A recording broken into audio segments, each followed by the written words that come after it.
Guys, this is like grinding the bolt here.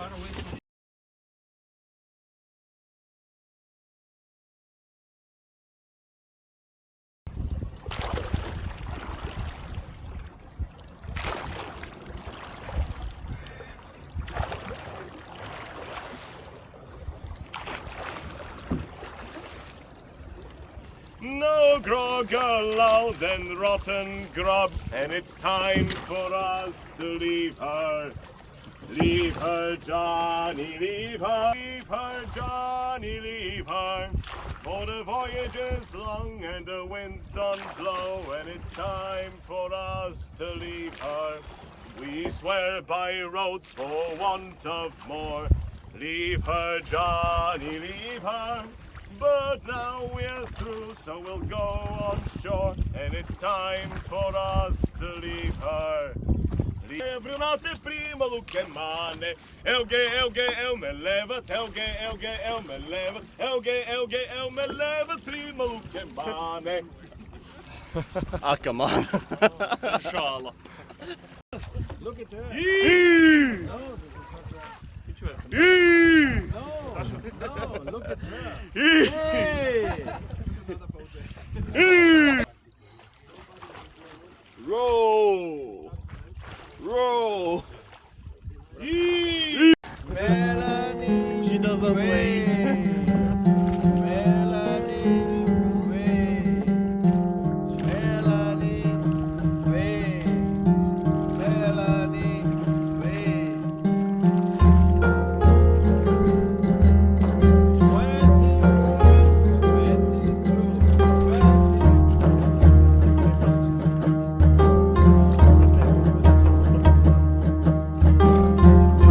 22 me alesbiat quamemus rumores quese nuse veriorum omnes unius aestimemus assis omnes unius aestimemus assis vivamus me alesbiat quamemus rumores quese nuse veriorum omnes unius aestimemus assis omnes unius aestimemus assis.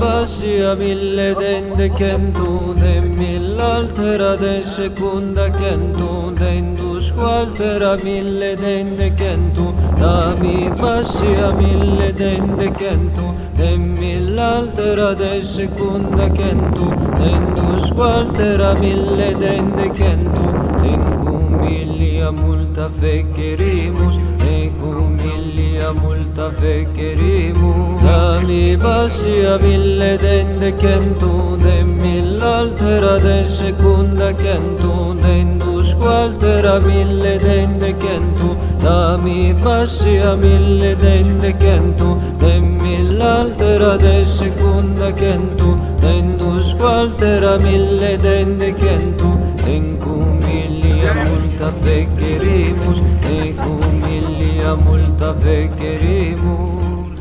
Definitely prefer to sail than to row. We're here now at 6 to 7 knots, which is mostly, no, not 6 to 7 knots, I think 6 to 7 kilometers per hour, and that's what we are usually also doing when we're rowing, not in full force, but like gently rowing. It's about the same speed, so why row if you can sail?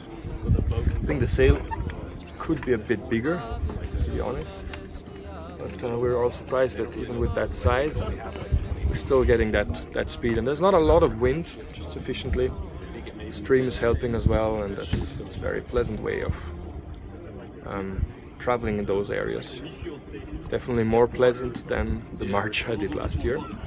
It's good to see the shoreline from the river and not the river from the shoreline. They were also on the opposite side of the game, so we don't know if they are just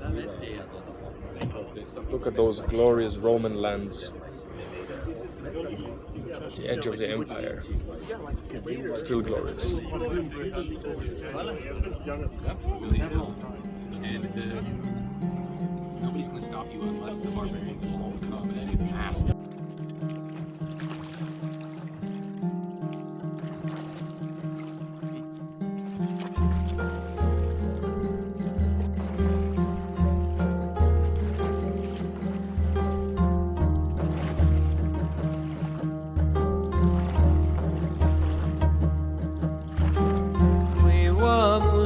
Lesbiat quamemus rumores quesenus veriorum omnes unius aestimemus assis omnes unius aestimemus assis vivamus mea lesbiat quamemus rumores quesenus veriorum omnes unius aestimemus assis omnes unius aestimemus assis.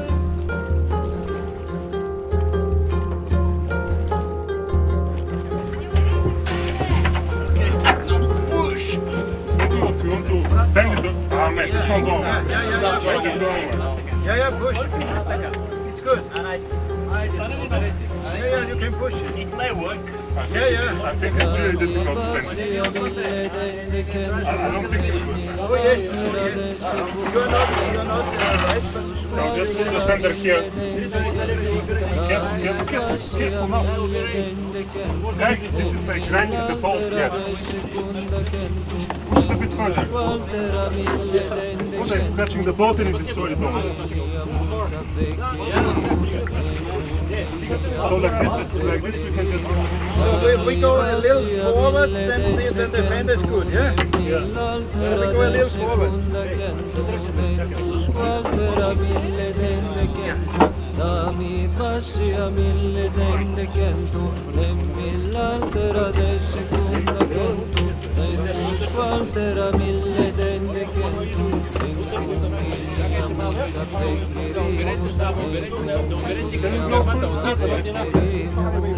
But there's already too many commanders, so it's worse if there's one more. This is pure torture for an army man.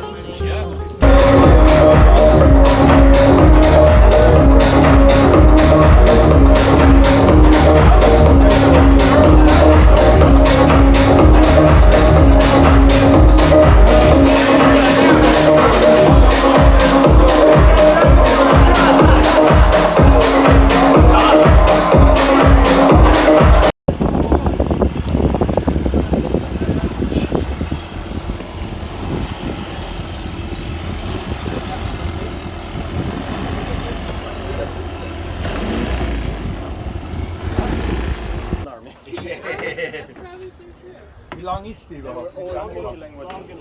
Außen vorbei. Gestern haben wir nämlich, glaube ich, auch so ein Problem. Was ist eigentlich passiert kurz? Er hat seine Leine da verwurstet. That was a nocturnal feeling. Oh, fascinating indeed. Had a small incident. Well, nearly had a small incident.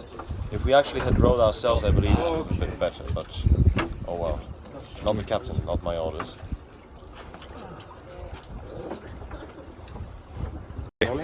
Yes. See, the Roman slept the whole day and then he makes pictures.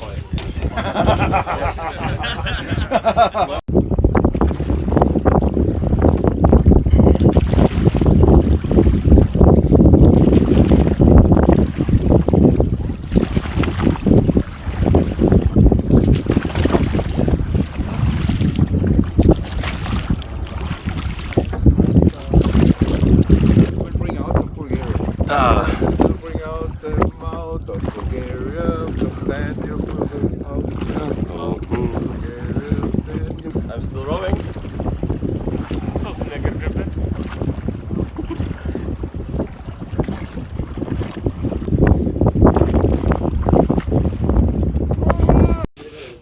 Good point, yo. I'll give it a try later, thanks.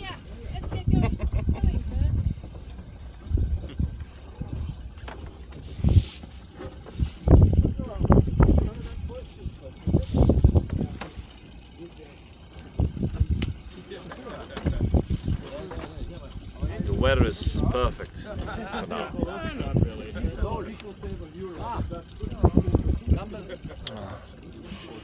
Das ist jetzt diese Seite musst du auf der Backbordseite haben.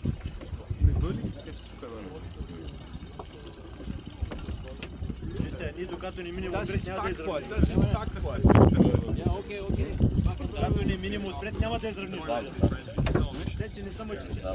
Dieses Backbord, das ist Backbord.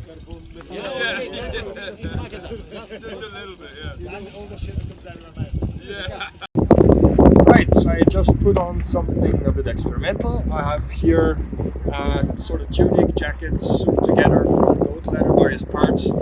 That's actually not some goat leather, that's I think some deer or something like that. In any case, it is all water tightened basically with a mixture of oil and wax. So tested it out, it's quite good as a rain jacket. I'm wearing it now over my armor for two reasons. The one reason is that basically when the wind hits you up with the chainmail here, it's almost like some cooling ribs. So it actually goes a bit through. So you can still kind of feel it, and it cools it down. So it's a wind stopper on the one side. And on the other side, I just want to know how it is when I'm rowing with this thing, because I suspect that something like this would have been part of the normal soldier's equipment. Maybe it is what some call a Libyan hide or a globa or something like that. We're not entirely sure, so I'm just going to try it out, test it. Does it make sense? Does it rip somewhere? Does it make sense to wear it like this? I haven't yet completely finished it, so I still need to stitch it together. Although open like that, I can really quickly put it on and remove it from my armor. And we have some passages, which I will cite here in one of the corners, about soldiers taking off something like a cover over their armor, protective layer, as soon as battle commences, so that they are visible and they have their shiny equipment out. Right, next thing we're trying to do here is, because as you can see, the voyage is not quite going like a real reenactment journey. We're still trying to have a little reenactment corner here at the stern of the ship. And here's some of the shields that are part of the equipment of the boat. We're trying to figure out how to basically mount them. We have iconography that undoubtedly proves that shields were mounted to the side. Makes also some sense. You have some protection, and you can basically quickly take them and go into action and combat. So as somebody that is an expert with army vehicles, like armored infantry, you know that there's certain places that your weapons and your gear need to be. You need to access quickly, and you need to get on and off your vehicle in as fast as possible, and in a way that you can fight, go into a fight. So with this method here, we see that it's fixed here, and we see that it's fixed down here. There's absolutely no archaeological evidence to suggest a mounting like this. So this was done, I have to say it as brutal as it is, by people that don't actually handle such shields, that have never handled such a boat. And that was like something that a modern person that has no experience would come up with, because before I can untie all this and then take the shield and go into action, I'm spiked with arrows basically. So also it's not very stable, and when you mount it on every seat that we see here, you have a problem with rowing. So you see the spaces are quite small. You have the oars here, you need to make a rowing motion, and also it goes like this, so you're always tapped into the one or the other shield. So something's off with spacing, something's off possibly with how this is constructed. We know basically from these ships how they are constructed underneath the hull, the lower part of the hull, because that's what we found. We haven't found any of that upright things here. There's some iconography and it's basically some interpretation. Some things that are naturally evident from how it's constructed underneath, how it's going to go up. But stuff like this here is mainly iconographic. And if it's constructed in such a way that it doesn't account for the shields being mounted, if it doesn't account for the rowing action that you need, then you get problems. You can't use the equipment the way it should have been used. So what we found also, previous crews of the ship have basically put the shields to the trailer that is accompanying us logistically, because they were always in the way. So on such a ship, have the shields be in the way must be something fundamentally wrong. And we're trying to find out if it's just inexperience that didn't allow the shields to be handled and fixed correctly, or if this is genuinely something wrong with either the size of the shields or with some of the construction. And so far we haven't actually found a proper way of mounting them so that it doesn't disturb anything, so that you can take them fast enough to go into action. Conturbavimus illa nesciamus, aut nequis malus invidere possit, mutantum sciat esse passiorum, mutantum sciat esse passiorum. Conturbavimus illa nesciamus, aut nequis malus invidere possit, mutantum sciat esse passiorum, mutantum sciat esse passiorum.